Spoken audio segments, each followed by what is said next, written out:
Barbara Holland, a student at Hawkins High, known as Barb to her friends, was last seen at Steve Harrington's home just a few days ago with a number of other Hawkins area teens. We reached out to her closest friend, Nancy Wheeler, sister of Mike Wheeler, best friend of missing boy Will Byers, for a comment, but so far we've been unable to reach her.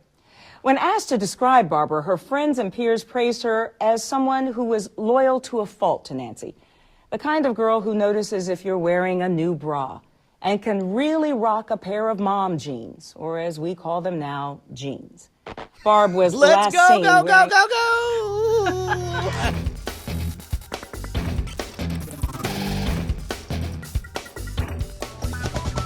Welcome to Cordkillers, our mission to report the intel from the front lines of the cord-cutting revolution so that you, my friends, can watch the stuff you love when you want, where you want, on whatever device you want. I'm Tom Merritt. Are you sure you're not Rami Malek? You're looking a little bit like Rami Malek.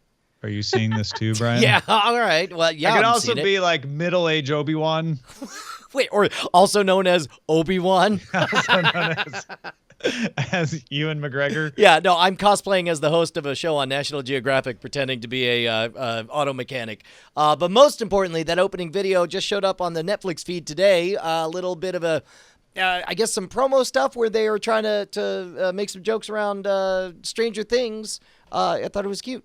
Yeah, no, it was really good. I saw someone in our chat room picking on them saying, there's no such television channel in Indiana, to which I say, there's also no such people, as they were saying. Yeah, there's also not the underside or the under thing, whatever. Yeah, I mean, as far as we know. Yeah, well, I mean, all right, fair enough. But you know who let's does bring exist? in our guest for today. Yeah, no, who does exist is our very own Shannon Morse from Act 5 joining us. Thank you so much, Snubs, for joining us. Thank you. It's awesome to be here, guys. How are you? Yeah, so we're recording this late on Halloween evening, and we had kind of a cascading problem because I realized, oh, wait, 6 p.m. to 8 p.m. Isn't that when trick-or-treating happens? So I called to push it back, a couple hours, and then Snubs is like, wait, that would be 6 to 8 my time, which is when I'm going to trick-or-treat. So we pushed it back another 2 hours. So we're recording this at 10 p.m. On Central Time, and we'll go through the witching hour. The funny thing is, neither one of them were doing it with children. They were just out on their own trick-or-treating. Yeah. I mean, do you realize they just give away candy for free? Got my Star Trek thing going crazy. on, so I was ready. I got so much candy. Yeah.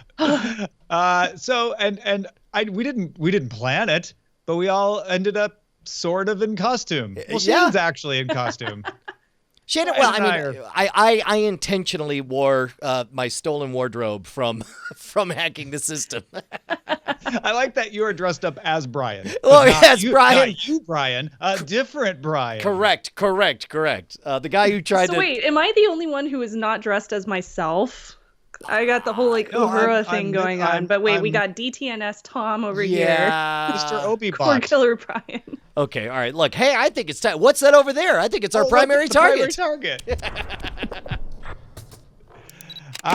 Yes. So we've got a lot of big stories today, but we're going to start off talking about the Apple TV app. Because this was something, you'll hear a lot about the MacBook Pros that got announced by Apple last week, but we've been wondering when they were going to bring some new changes to Apple TV. This is the culmination of those rumors that we've been hearing for years that they had cracked the interface for television. They just needed to get the people on board. We've been following the rumors that they've tried one company or another to try to create a live TV service. They finally gave up on that, and they introduced the television app anyway. It works with your installed apps. It's going to come out in December. It will work with Apple TV's single sign-on, which has yet to launch, but will launch with it in December. So when this launches, you'll be able to log in with your credentials from either DirecTV or Dish and be able to just call up all the shows from across your apps with one sign-on, and that includes not only the apps that you authenticate through cable, but also Hulu and HBO Now and Showtime and Stars if you get Stars. It does not, however, Brian, include Netflix. But it does include Amazon? No, Apple TV's never had an Amazon app. Amazon has never made an app for the Apple TV. They make one for iOS, and it'll be curious because this TV app's going to come to iOS as well. So I'm pretty sure it's not going to work with Amazon on that platform either. So what you're saying is it handles all the apps as long as we ignore number 1 and number 2 of all the services. I mean, Hulu is arguably could be considered number 2. A distant 3rd or 4th. I mean, I think Amazon's taken over in a big, big way. Definitely Amazon. Amazon's number 2. So Shannon, what do you think? I mean, Apple TV didn't add HDR, didn't add 4K, didn't come up with new hardware. It's still more than $100, and all they've got is a TV app that works with some of your apps. I kind of think that's a big problem because, well, luckily I work with Robert Heron like every day at the Hack 5 warehouse. So he always brings in these amazing TVs and he keeps on saying to us, like berating us. He's like, listen, HDR is getting cheaper. 4K is getting cheaper. You're going to see this coming out into a lot more households in the coming year and in the coming 2 years. So the fact that they're not including HDR, like, why do you not include that? But I love the single sign-on feature. That's so cool. And that's one of the problems that I face with my Roku, for example. Every time I want to log on to a new app, I have to, connect it to the specific service. And sometimes there's 2 factors. So then I have to get a app-specific password. So it's a real pain in the butt. I like that they do the single sign-on, but they're missing Netflix, they're missing Amazon. So it's just like, it's not one of those things that I would use. I feel like I'm already happy with what I got. So can I make the counterintuitive case that 2 things simultaneously are true? Number 1, this is a fairly disastrous launch because if your whole point is that it does everything and then it clearly doesn't do anything close to everything, you don't have number 1 and number 2 in there, that's a big, big problem. But it's a huge success that this is the part of the story that we're noticing. We are so close to this idea of, as I keep calling it, the digital concierge service, the idea where it's like, hey, I already know what you love. I'm just going to serve it to you. You don't care where it comes from, whether it's streaming from HBO Now or whether you pre-bought the season on Amazon or whatever. Like the fact that we're getting so close to that all we notice are the cracks in the facade. It's like we've hit this uncanny valley where we're so close to getting it right that now we just really see the last few bricks that need to go in this wall. That's like 5 metaphors I just threw in all in a giant line there. But this is a good place for us to be, right? Yeah, absolutely. I think it's great that we're... One thing I didn't describe when I introduced this was the TV app will tell you what shows you watch are up next, no matter what app it's from.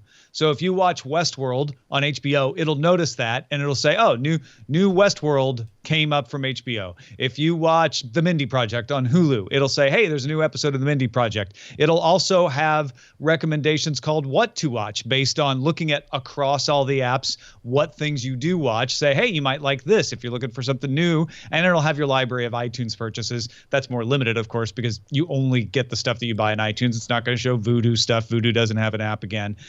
So yeah, I mean, it is pretty cool, Shannon, to be closer to that idea of cross-platform. It is, and that is intuitive. That's very intuitive. So I like that they're including that, but I want to see more. Give me more. But I love that Apple's actually putting their foot into this kind of service because we haven't really seen this from Apple, and they're such a strong competitor for so many people across the globe. It's excellent to see such a big company doing this, and I hope that we'll see this grow the entire service as an industry, like as a whole, in the next coming years. So yeah.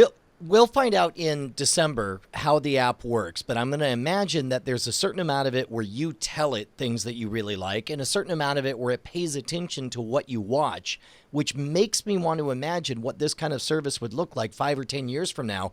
Like, are we going to eventually resent the 3 to 5 minutes that we have to take to describe how we felt about things? How soon are we going to wish that these services, how soon are we going to hit a point where it's like, dude, you have a camera, just watch me watching it. Pay attention to how often, look at my service.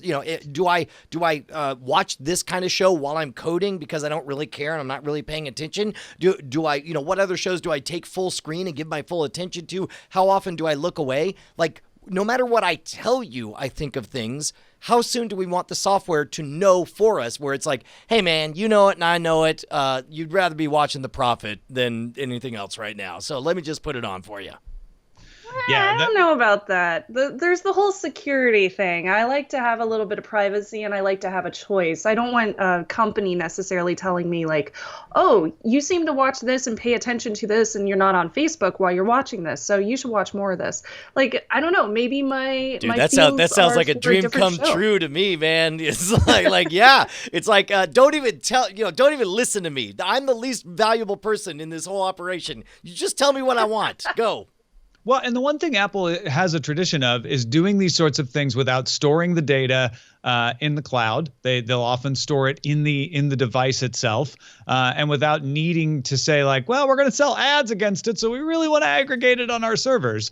So maybe they can do it in a way that's like you're in control of what this thing can tell about you, and as long as it's that, I'm all for it. Saying, hey, we know that it's Sunday night and you watch The Walking Dead and Westworld, so when you turn on the Apple TV, we're just going to launch The Walking Dead and Westworld for you because that's what you watch. Problem is, I won't rely on that kind of service until it has all the things I watched. And so Sling TV has an app for Apple TV, but it isn't part of the single sign-on. So that's kind of a pain. And PlayStation Vue doesn't have an app for the Apple TV. And like we said, Netflix isn't part of this. So if I want to watch, Stranger Things season 2, when that comes along, this isn't going to add that to my what to watch list, which is not okay. Yeah. Again, I absolutely commend the intention of what they're going for. This, in every way, appears to be the stepping stone to what I want out of a TV service where I don't have to know anything about channels or services or even what I'm subscribed to. Just, feed me the stuff that I love. But it is a glaring deficit that they don't have all of the services on board. And in fact, there was an interesting article on, is it BGR.com, talking about why Netflix isn't on board? Yeah, they quoted a consultant named Pavan Rajam who poses two theories why Netflix isn't in here, because that's the big one. That's the one everyone's looking at and saying, well, hold on, I might be able to get by on this, but why don't you have Netflix? He says either it has to do with usage data. Netflix is very guarded on their usage data. They don't share this data with show creators, so there's no way they would want to voluntarily share it with Apple. So there may be some deal where Netflix says, we'll let you do this, but you can't keep usage data or something like that. Netflix also doesn't need help curating and personalizing their content library. They want you to do that in Netflix. They have a vested interest in saying, hey, if you liked Luke Cage, here are a few other shows in Netflix we would like you to see. So they may be having a problem with that. The thing is, this should be doable by Apple. There's a company out there that does an app called Real Good App. It only does HBO, Showtime, Hulu, and Netflix, but they have an Apple TV app that can search across all four of those, including Netflix. So it's obviously not impossible. Yeah, I got to tell you, of those two possibilities, it seems like the first one is the way to go. The actions that we've seen is that Netflix has been very, very guarded. They're top of the game in terms of figuring out how to program to their audiences. I cannot imagine that they stand to gain anything whatsoever by letting other people, even I would imagine that they bristle even at Nielsen's, whatever their system is to estimate what they're doing in numbers. Yeah, that's kind of where I was going to go too. Yeah, and they don't want people to think of the shows that way because they don't want people to feel biased and not like a show because it looks like it has a low number of viewers out there. They want people to just like the shows they like and not feel left out. Finally, the one last thing I want to hit on before we get off of the Apple TV is they did upgrade Siri now so that it can handle live streams and more situations with your apps. So you can say things. Let's say you're logged into Watch ESPN with your PlayStation Vue or your Sling TV credentials. You also are a CBS All Access subscriber. Maybe you got a couple other apps on there that do sports. You can just say, hey, is the Illinois game on? And Siri will go, yeah, you want me to play it for you? Or you could just say, play the Cardinals game, and it will just find it in the MLB app and throw it up there for you. So you don't have to go hunting around, pecking and starting things. That's so cute. It's almost like my Google Assistant. Yeah, it's exactly like your Google Assistant. Cardinals. Arizona Cardinals. Oh, yeah. Did Siri? When Shannon said that, it launched it. That's not when amazing. I said it. Yeah. That is incredible. Hey, man, let's take a quick moment to thank the 1,804 of our fantastic bosses. Those guys have crossed the line from saying, hey, man, we enjoy the fact that you teach us how to watch what we want, when we want, on whatever device we please, and we're going to kick you some cash, even just $1 a show or $1 a month. Set up for $1 a show and then set the max to $1 a month. We'll still be your best friends, and we'll be super, super honored and thrilled that you guys are keeping us loud, live, and independent, making it possible. You'll even get your very own RSS feed that gives you both Spoiler in Time and Cordkillers immediately, all in one fell swoop. No delays for you, my friend. Patreon.com/Cordkillers. Thank you to each and every one of you who support the show. And that's how we're able to tell you how to watch things. One of the services that it'll be interesting to see if it shows up on Apple TV and plays in that television app is AT&T's DirecTV Now service. At a Wall Street Journal event, CEO Randall Stevenson said the internet-only DirecTV Now service is going to cost you $35 a month to start and include more than 100 channels. We don't know which ones. They will not just be from Time Warner. Remember, DirecTV and AT&T will not own Time Warner this year. That's not going to close till next year, if it closes at all. But they will have Time Warner channels on here: NBC, Universal, Fox, Disney. So it's the major players. They didn't mention CBS yet. So it'll be interesting to see if they get that done in time. Stevenson said the service will be available by the end of November. Can I tell you something super counterintuitive? As much as we've been hammering on being able to watch, complete content library at your disposal, I am so much less concerned with which channels they pick and which deals they work out, and so much more concerned with that it not be broken at launch. I have been burned by Sling TV. I am so upset at Sling. I'm cautious about jumping over to PlayStation View, but this will very likely be my cable-like solution that I'm going to go to.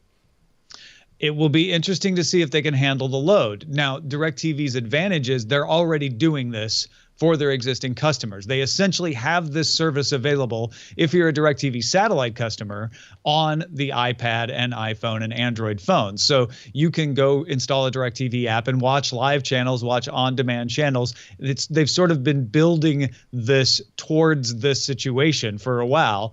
However, if you have a satellite at home, you're probably using that to watch your TV when you're at home, and it's going to bring a lot more load if they get people signing up for this and using the internet to watch this at home.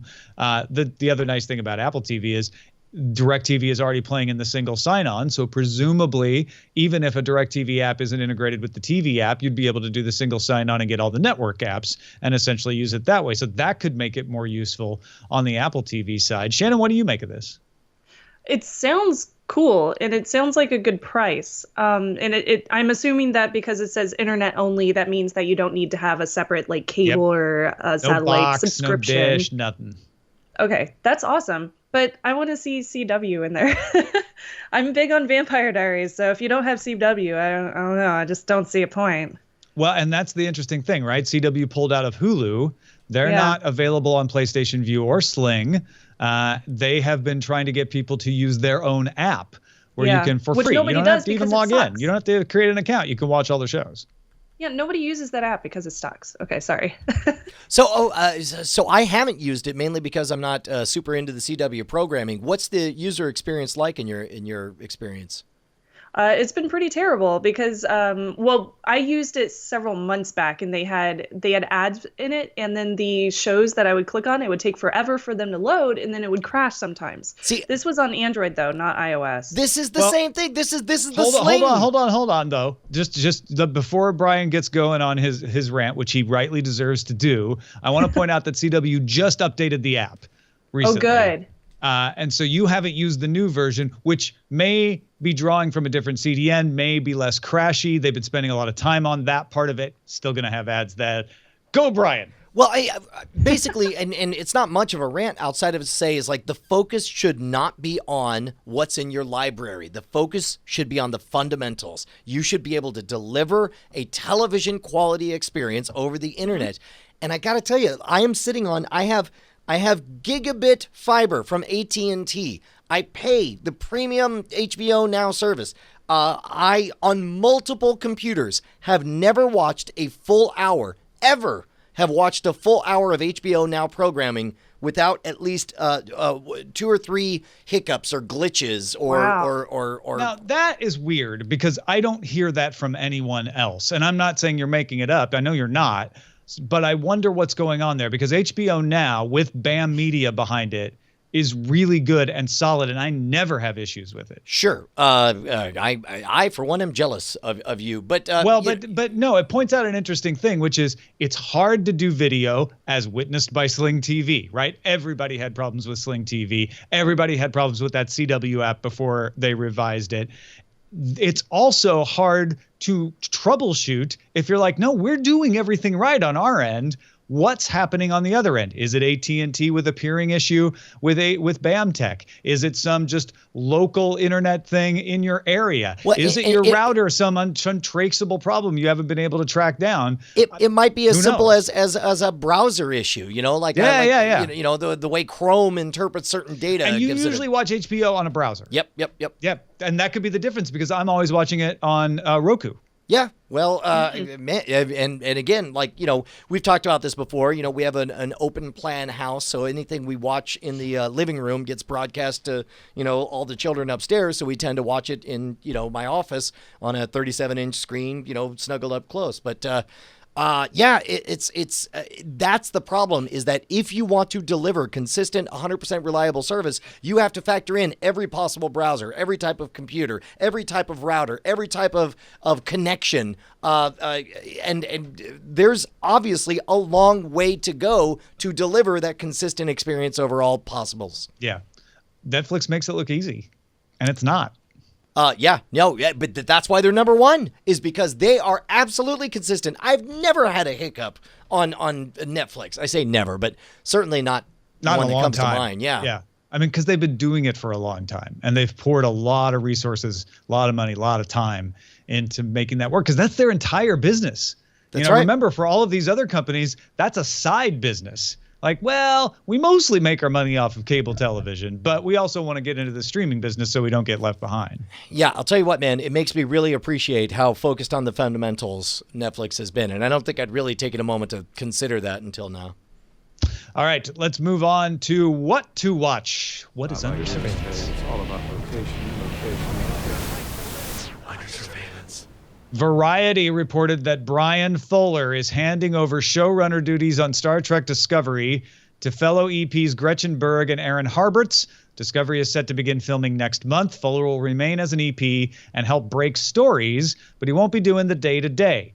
Writer-director Akiva Goldsman is also expected to join Discovery in a top creative role. Fuller is finishing up American Gods for Stars and prepping for a reboot of Amazing Stories, so he is a busy guy, and he did write the first 2 scripts and sketched out the story arc of the first season. Brian, we should go to the only one of us dressed up as a Star Trek character right Yes. now. Shannon, can you verify, is this the kind of move you hear when things are going peachy keen and swimmingly? I wouldn't say so. I mean, you had the same director for several different seasons of one Star Trek series, and then they helped out on other series. So I don't know about this. This worries me a little bit. Not gonna be honest but here. also there have been projects that I have been part of that I think were good projects, but just required more attention than I was able to give to them. And if it might be the kind of case where it's like, look, you guys got this. I don't need to be here. It's and I can't dedicate the time that you guys want for this. We can't be too skeptical, because I feel like with Star Trek Discovery, they're going to do good with it. And I'm trying to stay very positive about it, given the previous series that I've seen in the Star Trek universe. So I think it's going to be good. And I'm not going to look at this and think it's going to negatively affect the show, because I feel like they're doing the right thing for the show, and we just don't necessarily know the whole story.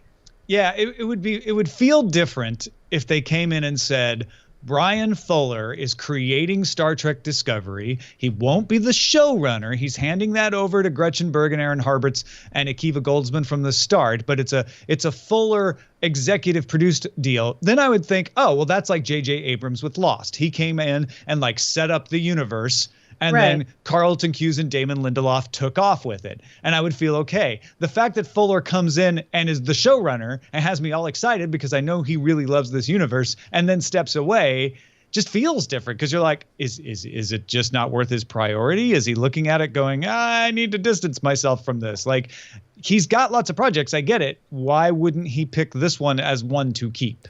Well, right. Part of it, there's so many different vectors in there. There's whether or not your vision aligns with the pressures that you're getting from the suits. There's the management style of the suits, whether or not they're being hands-on in an annoying, frustrating way or in a constructive, empowering way.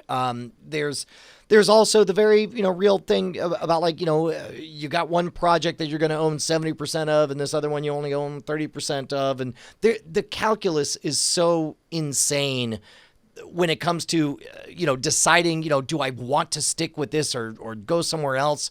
I would be surprised if even he, over 3 scotches, could explain all the vectors that went into his decision, much less that it could be reduced to a single soundbite. And there you have it, folks. It's the Brian Brushwood, Tom Merritt, Cordkillers 3 Scotch Challenge. Brian Fuller, we will buy you 3 scotches and to give get you the a full chance story. to explain everything. Smash cut to him on the end of the third one. He's like, well, I guess I failed, gentlemen. You were right. Basically, it was the Borg. I didn't know where they fit in anymore. That was the 3rd scotch. But no, seriously, Brian Fuller, we will buy you 3 scotches. You can say whatever you want. We don't really care. It would just be fun to talk to you and drink scotch with you. Mad Men creator Matthew Weiner has found his next TV project. It's an 8-episode straight-to-series deal with Amazon. It will not be set in the 60s ad culture as his last series, Mad Men, was. It'll be in the present day, but apparently an anthology project set in different locations around the world. That's got to be such a sweet, creative, and I assume monetary payday for him. Somebody who developed something so well beloved and you have this reputation.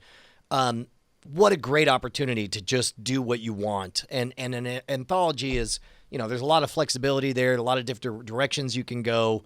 And hopefully he's making a decent, paycheck out of it as well.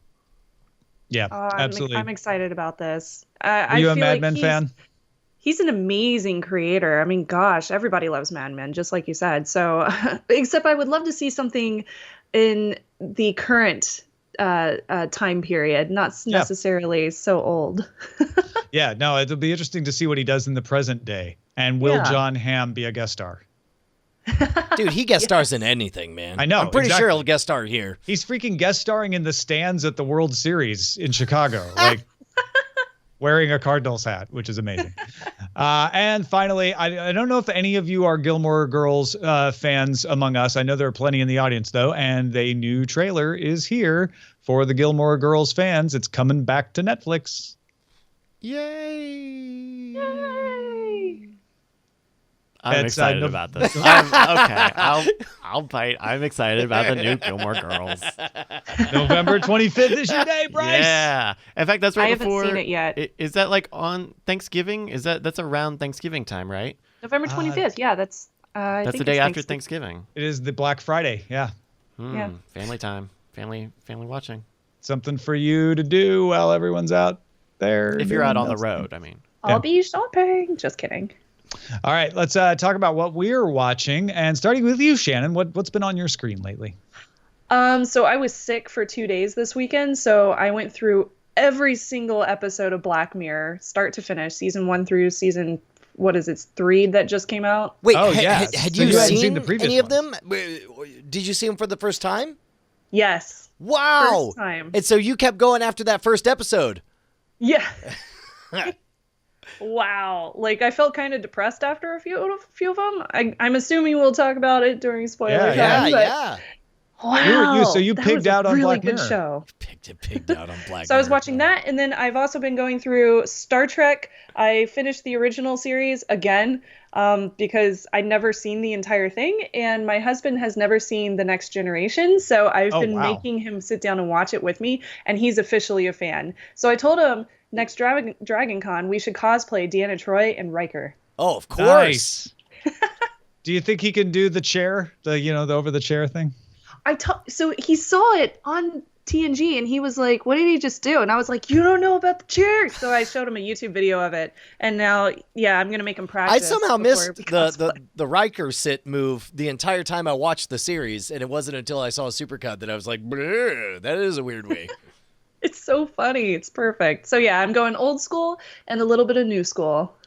No, I like it. I actually did the whole TOS thing, the original series, pardon me, thing a while back as well, because I wasn't sure if I had seen every single one. I had seen many of them many times, but I'd never sat down and watched them all the way through like that. It was really fun.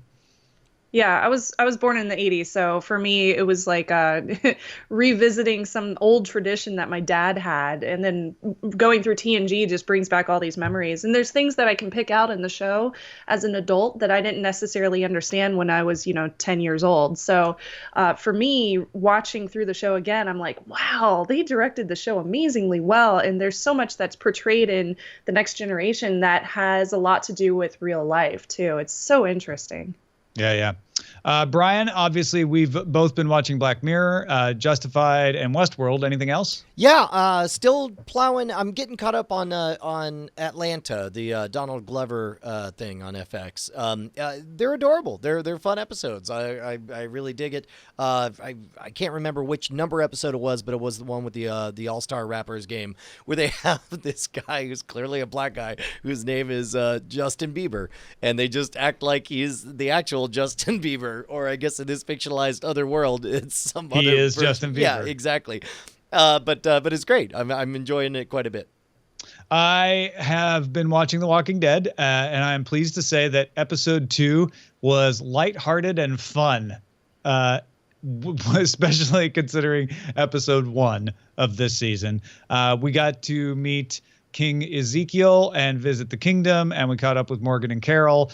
So it's all good stuff this week on The Walking Dead. And the other thing, besides our spoiler in time shows that I've been watching, is Midnight Diner. Watch another episode of that. I mentioned this a while back, but it's a Japanese show that is, mostly set in a diner that's open from midnight till 7 a.m. It's one of those little side street alley diners. What is that called? The Golden Eye? The Golden Alley?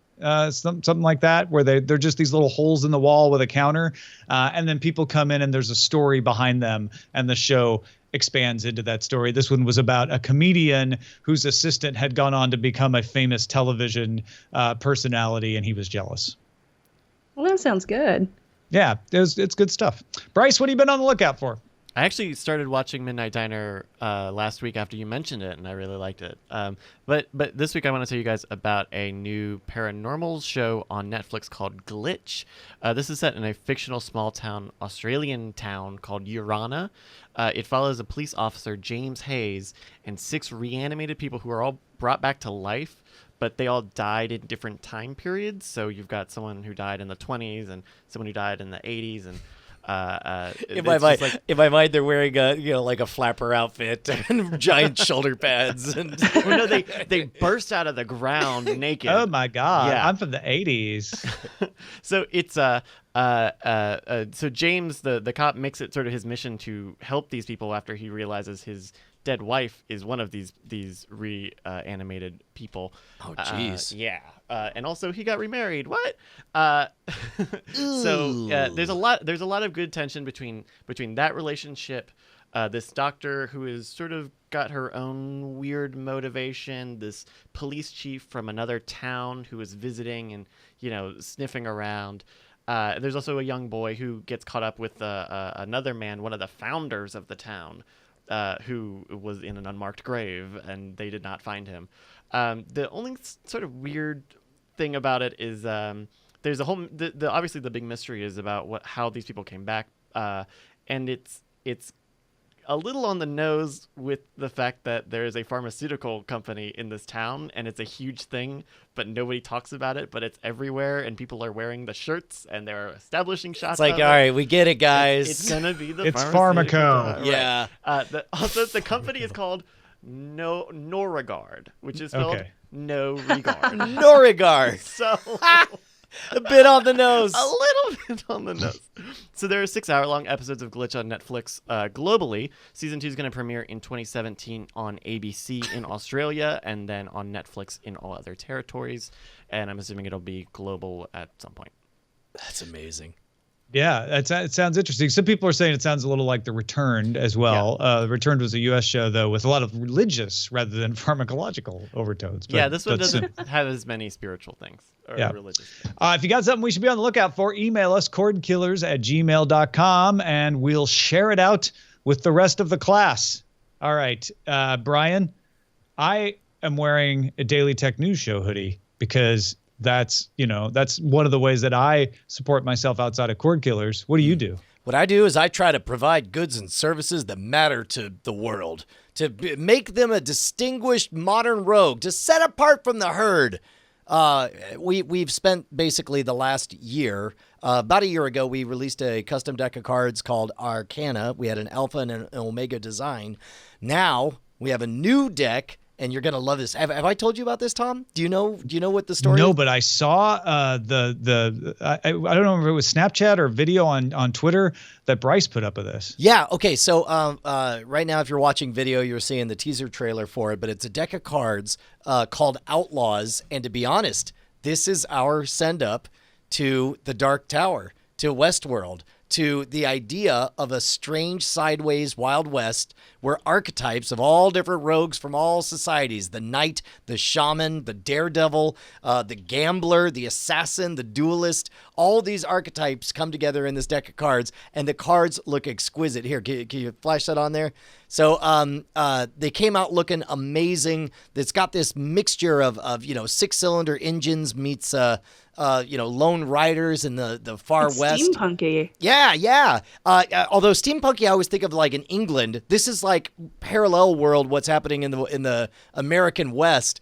At the same time, I absolutely adore them. There's such a story behind them. They've got nice metallic inks on them, and the premium box comes in a puzzle box that from the outside, like this thing is straight out of Raiders of the Lost Ark. You cannot detect any way to get in. It's charred, it's scorched, it's stamped. Choose the box of a gunslinger. Exactly, right? And then you That's figure out how to awesome. get at the cards and a challenge coin as well. Wait for it. There you go. Each one individually numbered in there. I could not be more proud of it. It's available right now at scamstuff.com. You get 2 decks, challenge coin, and the puzzle box in there. Wow. That'll fill up your long days and pleasant nights. Thank you, Cy. Go check it Very out, cool. folks. Scamstuff.com, right? Yep, scamstuff.com. Dope. Let's move on to the front lines. Front lines. A couple of stories together here, and they're things that were sent into us by multiple people. Late Friday, Nielsen released estimates for November cable subscription, and the big shocker, and we talked about decline in subscriber rates on the show just a couple weeks ago, and ESPN in particular. But according to this report on Friday, ESPN had lost 621,000 subscribers, which would be its largest loss in the channel's history. Now, a post on sports blog Outkick the Coverage used this as the basis of a fair analysis of the TV sports rights bubble. And we've talked about that before, too, how they're paying more and more and more for these TV rights that go out years and years and years, but the outlook for their revenue is starting to look a little shaky. And with this big loss, Outkick was very rightly saying this could spell big trouble for ESPN. Now, ESPN said Sunday that the numbers did not match their own internal numbers. They didn't think they were right. They threw some shade on Nielsen. Nielsen subsequently withdrew the number for review. But the fact is, even if this number isn't right, even if it's not the biggest drop in ESPN's history, ESPN doesn't dispute that it's been losing approximately 300,000 subscribers a month up until that month. And we've talked before about how ESPN is going to spend $7.3 billion on content next year. That's the highest of any network. Netflix is number 2 with $6 billion, and it's taking all kinds of flack for people saying, yeah, you're doing well, but are you doing $6 billion well? That seems like a lot to spend on programming. And then we got this other link from SamuelWBennett.com that shows Netflix poised to overtake full cable adoption rates. We're not even talking about one channel here. Wow. Pulling the numbers from Leichtman Research and Netflix's own subscriber numbers that they have to report in their earnings reports. So Netflix is about to beat all of cable, although these are a little bit apples and oranges. You're talking worldwide numbers here with Netflix versus domestic numbers with cable, but still, it's a benchmark. Sure. Well, and we can have the countdown and have a toast on behalf of Netflix when they cross over. I got to tell you, the ESPN thing is shocking on the surface, but then you got to remember that we've been reporting. I don't think we ever called it a sports programming bubble, but for like 3 or 4 years, we've been talking about how, of your $100 cable bill, $34 or so of that has been going to subsidize sports programming that you probably don't watch. There has been a case where a small portion of the audience, a very passionate small portion of the audience, has been benefiting on the fact that everybody else has been paying. It makes me think that this has been a bubble that is finally popping, and without realizing that it's a bubble. We talked about it as a curiosity, but I don't think we had couched it as a bubble until now. But it's feeling very much like a bursting bubble. Yeah, Shannon, do you watch sports on any mechanism? You're so funny, Tom. Well, no, I don't. But because it kind of makes sense when you think about it, because it's not necessarily people that are leaving ESPN. It's people that are leaving cable in general. So ESPN is losing all of these subscribers because people are going to online networks instead. Yes, they're always going to keep like those hardcore sports fanatics because it's ESPN. But everybody else is just like, I can get everything else online. I don't need the sports channel. So Shannon would be one of those people that was paying $7 a month for ESPN because it was just part of the package, but never watching it. And right, so exactly. You're going to lose a lot of those people. You're going to lose a lot of that money. The other thing that I think this indicates is a lot of folks have said cord cutting won't happen because of sports. And granted, a lot of people feel that way. But I think more people are starting to realize that they aren't as hardcore a sports fan as they thought. Or that really having all the sports or the random sports on ESPN isn't as important if I can get some of the sports, or I can get my out-of-market team from the league's own app. And so we're starting to see those cracks in the foundation. If I had to predict, I'd say that the leagues are going to find a way to provide in-market sports in certain situations, and you're going to see a lot of these big contracts starting to fracture over the next several years. I'll tell you where I think they're going to see a massive explosion is in pay-per-view events, where they're going to start selling the idea of, give up cable. Don't watch ESPN. Don't worry about those exclusives. Because with all that money you're saving, you can pay $15 for the pay-per-view for the one game that you care about. Why are you paying $100 for all the crap that you don't want? Pay $15 for the one game you do want. We're going to see a big shift to that. And there's going to be other fallout if this happens. If ESPN suddenly only gets to collect a more reasonable amount of money because it's not hidden in a cable bill, and only from the people who really want to pay that amount of money for its service, you're going to see less money available down the road to the leagues, and you may see teams hitting hard times. You may see teams in some leagues folding. You may see whole leagues folding possibly. Yeah. In the meantime, Verizon is going to buy Vessel and shut down the service, merging its personnel and technology into existing digital video products like Verizon Go 90. Vessel's Vessel CTO Richard Tom. Oh, got it. Richard Tom, CTO, will become CTO for Verizon's digital entertainment offerings. Vessel CEO Jason Kilar will not stay with Verizon long term. On a personal note, full disclosure, Scam School was part of the early access program that Vessel offered, and while it was a gorgeous website, it was aesthetically superior to YouTube. It's just really hard to get a community to jump ship like that. Yeah, I think Go 90 is going to be very pretty once they bring over all of that technology to it. I don't know that Go 90 is going to get any more people watching it than Vessel did. Did you ever poke around in Vessel, Shannon? I don't even. Is that like revision 3? No. Vessel. You know what? Google it. It's fine. Yeah, ask your parents. Thanks, Brian. It's dead. Yeah, it's gone. It's over. It tried to beat YouTube the way Hulu did and didn't succeed as well as Hulu did. So Jason Kilar is 1 for 2 now in his attempts. Sony's PlayStation Vue TV service is now available for Android TV devices running Android OS 4.4 or later. Sony also promised access coming to PCs and Macs soon, which I know is music to your ears, Brian. Yeah, dude, the faster the better, although I got to tell you, man, even though it's not available yet, I am very much looking at the DirecTV $35 bundle, if that can bring me the experience I want. Multicoco has a new take on the thousands of Android streaming devices out there. This one comes housed in a Caribbean coconut. Uh-oh. Uh-oh. Snubs, what's going on here? It runs Android TV and has HDMI and 2 USB 2.0 ports and supports Wi-Fi and Bluetooth. Comes in a coconut, a crowdfunding effort to sell the coconut. Launches November 1st. I smell infringement. You smell coconut is what you smell. No, this is ridiculous. This has Why? Wants to be a I have pineapple. A friend who's obsessed with coconuts, so she would love this. Wants to be a pineapple. Wants to be a pineapple so Wants bad. to be a pineapple. But it's a coconut. What's better has for USB. getting access to your coconut than a suitable tropical fruit? I don't trust it. So great. So I mean, great. the one thing I'm Is it impressed about hackable? is that they're going to run Android TV. Like, I would look at this and say, oh, well, they're selling this on a coconut. They're just going to put Android on a box, like so many of these cheap boxes that you see out there promising you thousands of channels. But it's actually going to run Android TV, which means it could run PlayStation Vue. Is going to set fire, and they're going to intercept Wi-Fi signals. I don't trust it. They're also going to launch. This is, by the way, not true what I'm about to say. They're also going to launch their own television service called Lime, so that you can put the lime in the coconut. Yeah, dude. Does it run on That was so LimeWire? Is that Hey, good. There you go. Don't laugh at that joke. Let's move on to dispatches from the front. Hey, what's that over here? Looks like a dispatch from the front.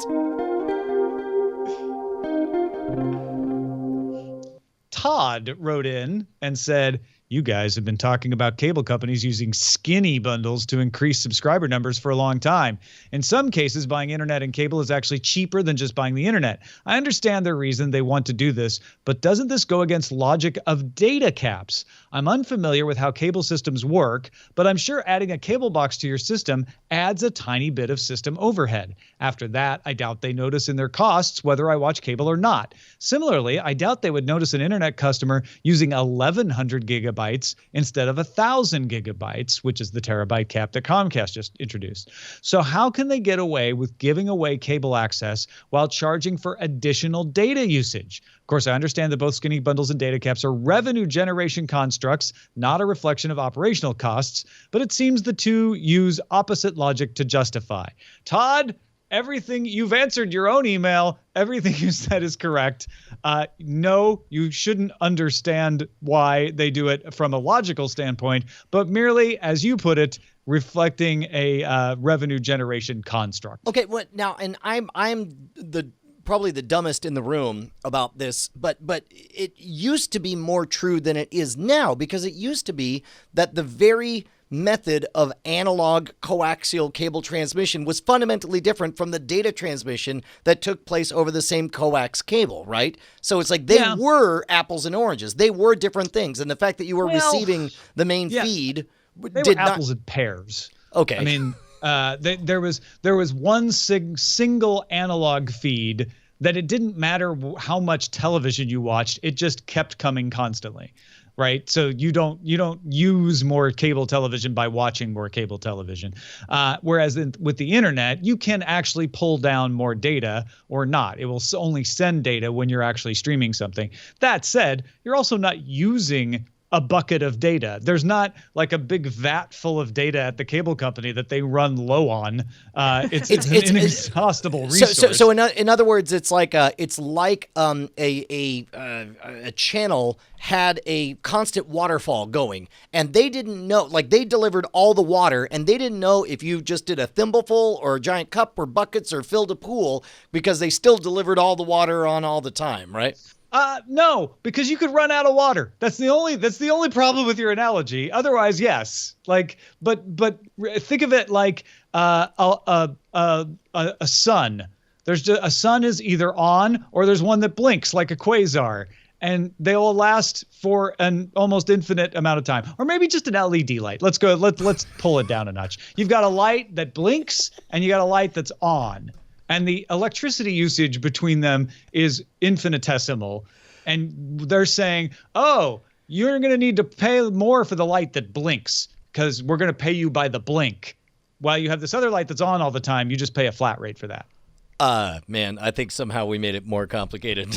I'm more confused now. But meanwhile, Tim writes in saying, I'm one of those people who sometimes watches Netflix and other streaming services through my DVR for a few reasons. Number one, if I'm already in my Tivo interface, so I don't have to grab other remotes or change any settings just to launch from there, which makes sense. Number two, with Tivo, I can get a season pass for shows on Netflix, Amazon, etc. So that appears on my list of things to watch all in one place, also setting a reminder of shows that I mean to try out or catch up on. Number three, my Tivo remote is awesome. Lets me use that, which also controls volume and other features I might want. And also is way more functional than the remote for something like the Apple TV Gen 3 and under, where it doesn't really have the buttons for the things you want to do. That said, it is slow compared to the Roku, Fire, Apple TV, so it's not my first choice all the time, but it can actually be a pretty good method at times. Yeah, have either of you ever played with the Tivos lately? No, it's been the only time I have is at conventions whenever they have like a demo unit. But I do a similar thing with my Roku where if I'm already in Google Play, but I have credit to watch something on Amazon Prime, I'll most likely just stay in Google Play and pay for it because it's easier than searching for something on Amazon Prime. I guess that's just accounts for laziness. No, it's funny. Like I do the same thing, and yet I do have a Tivo over-the-air Romeo, and I will switch from it to the Roku to watch Hulu because of just how slow the apps have been on Tivo in the past. Now, I know software updates have sped them up, but I'm just in the habit now. I just don't use it for that. Yeah. W. Scottus1 wrote in saying, I don't understand why AT&T thinks they need Time Warner for the reason that, as Tom mentioned on Daily Tech News Show, they'll just be dumb pipes otherwise. I don't see a reason that they need them for content. They already have DirecTV. And basically he talks about how he gets Comcast wanting NBC Universal because they know that will be a cash cow that will support cable later on. He gets Verizon buying Yahoo because of content deals that they currently own.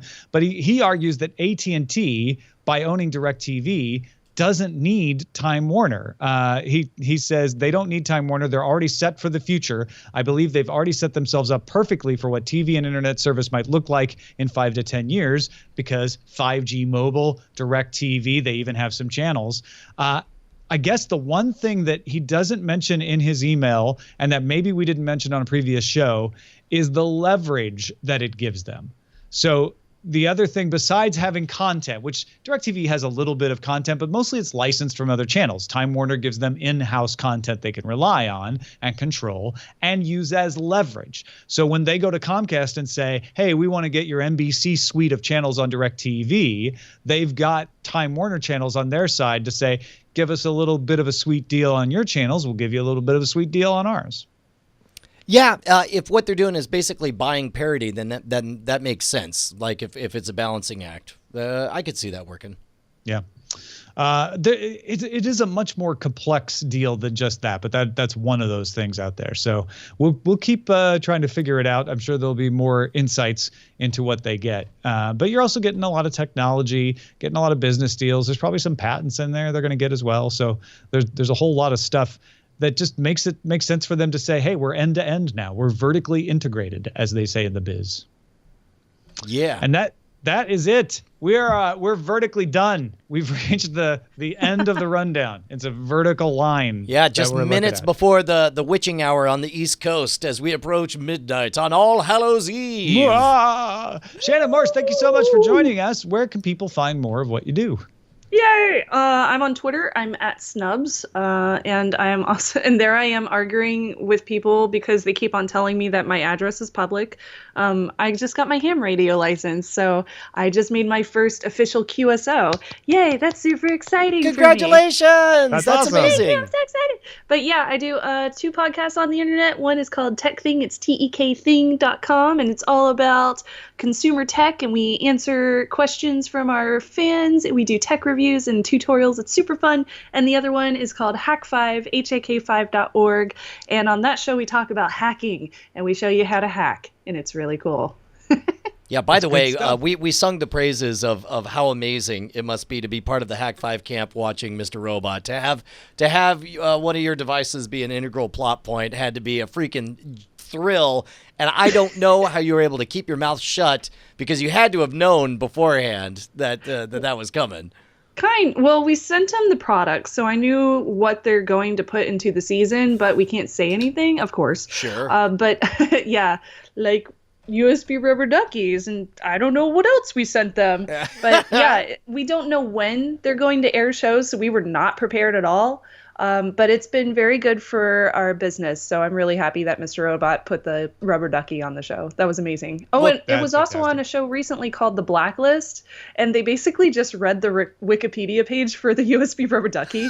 They were like, oh, it's this thing that looks like a flash drive, but it's actually a human interface device, and it types like a keyboard. In fact, and they were just going down the description, basically. That's amazing. It was so bad. You're watching going, give the URL, coupon code Hack5 for 10% off. Pronounce Right? it like, correctly. Yeah, just tell people what to Google. Perfect.